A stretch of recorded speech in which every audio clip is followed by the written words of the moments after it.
much. The president of Ukraine, Zelensky, launching a new appeal for military aid as his country prepares for the Battle of the Donbass. Meanwhile, Ukraine is investigating after its troops say that they came under a Russian chemical weapons attack in Mariupol. Western officials have been warning for weeks that Moscow could turn to chemical weapons in Ukraine. Joining me right now is Fox News senior strategic analyst, General Jack Keane. General, it's great to see you this morning. Thanks so much for being here. Do you think he is using chemical weapons on Ukrainians? Well, I don't think anybody would be surprised if they did, given the pattern of how they focus on innocent civilians and want to break their will. And certainly a chemical weapon is a weapon of terror, and it carries with it certainly significant intimidation and coercion. It remains to be seen what took place here. It's alleged this happened in Mariupol, in the eastern part of it, where the Ukrainians are still holding out in two parts of the city. This is at their steel plant, the Azovstal steel plant. They've been laying siege here for weeks, and the Russians just have not been able to eject the Ukrainians out of there. And if it was used, that may have been their motivation. But the evidence will turn up, because obviously the evidence will be on people who are being treated and certainly corpses. And we would likely have some evidence that the Russian troops who are fighting there made preparation themselves in terms of putting on their chemical protective equipment and chemical protective gear for their personal clothing, prior to the attack. So I think they'll be able to get to the bottom of it within several days. So then we've got Sweden and Finland wanting to join NATO, plans to join NATO later this summer, and Russia is warning them against joining NATO. Both countries apparently reportedly going to join the alliance this summer, General. The Kremlin spokesperson, Dmitry Peskov, telling reporters yesterday that, quote, alliance remains a tool towards confrontation. Last week, he said Moscow would have to, quote, rebalance the situation with its own measures if Sweden and Finland joined NATO. Finland shares an over 800-mile-long border with Russia, General. What should we make of this warning? I wouldn't make too much of it. Certainly, Russia is very much aware that Finland and Sweden, their values do align with the West, although they have not been in a political and military alliance all of these years. And the other thing that's happened here, since the Russians invaded Ukraine, the popular vote in both of these countries in terms of joining NATO has literally doubled. And that's not surprising. And NATO, it's propaganda coming out of Russia. NATO, everyone knows, to include the Russians, that NATO is a defensive political and military alliance. It has no objectives in ever invading Russia, taking control of territory that it doesn't own. There's no intent there whatsoever. This is part of the propaganda machine. This is a far cry from Georgia and Ukraine becoming a part of NATO, because they were former Soviet republics. Certainly Finland and Sweden were never Soviet republics. And it's very different in the Baltic states, Poland and Romania as well. So I think it's more talk than anything else.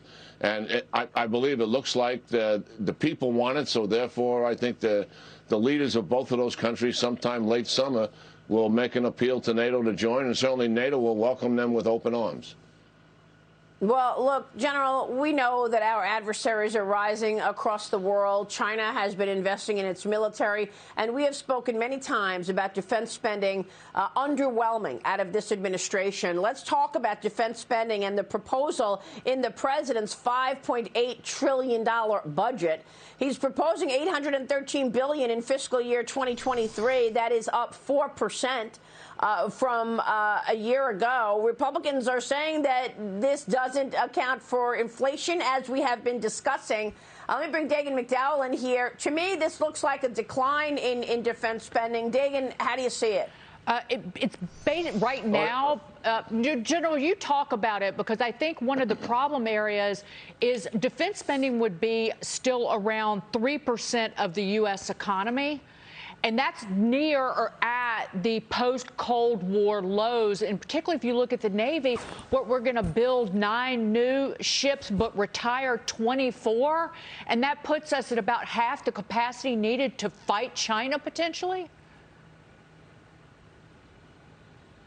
General? Well, certainly what's taken place here, the inflation that they baked into this budget was 2.2%. And that makes no sense whatsoever when inflation now is at 7.9%. So, yeah, absolutely, this is a reduction. It's not there's no increase here whatsoever. And when you get into the budget itself, there's a huge investment in the future in the budget. Now, there always is that. Most budgets are about the future and also running the current military. But the fact is that we're so far behind in terms of erosion of our strategic deterrence, particularly in the Indo-Pacific region, that we have to increase capacity of our capabilities now. Mm-hmm. And that should be in the budget. And it is not there in levels that it should be. And that has a lot of people's concern, because given what has taken place with Russia's incursion and invasion into Ukraine, and China looking at that, we have to make certain that China does not see this as a reason to take advantage of the situation in the Indo-Pacific region, because the United States military capability is not what it should be. And we have got to invest in Taiwan, and we should start now. And make certain that we're really upgunning the Taiwanese. Remember, there's got to be a lesson learned here. We had huge opportunity to invest significantly in Ukraine. Remember, prior to the invasion, but the administration said they didn't want to provoke Putin. That's not the lesson to learn here. The lesson to learn here is we have to invest in. And that's not in the budget either, unfortunately. So, right, and as Dagan said, it is a reduction in the Navy. There's a reduction of over 20,000 in the Army, and the Air Force will be the smallest and oldest it's been since World War II. This is not the kind of budget we need to face the two primary threats of China and Russia. Yeah, I mean, I know. And Kevin McCarthy said it's probably not going to pass. These numbers will likely go much higher. Agreed? Do you believe that the defense numbers are going to go much higher? They have to, right, General? Well, they did the last time on the 22 budget, and that was a very good thing. Over what the administration submitted, the Democrats and Republicans came together in a bipartisan fashion. I think Russia's invasion into Ukraine is a big wake-up call for many people recognizing that we need to upgun our defense. And I'm optimistic there's going to be an increase here. Yeah, well, China should have been a wake-up call as well. General, it's good to see you, as always. Thanks very much. General Jack Keane joining us, who was the first person to come on this program years ago and tell us that China's Navy is bigger than the U.S. and we need updating our defense.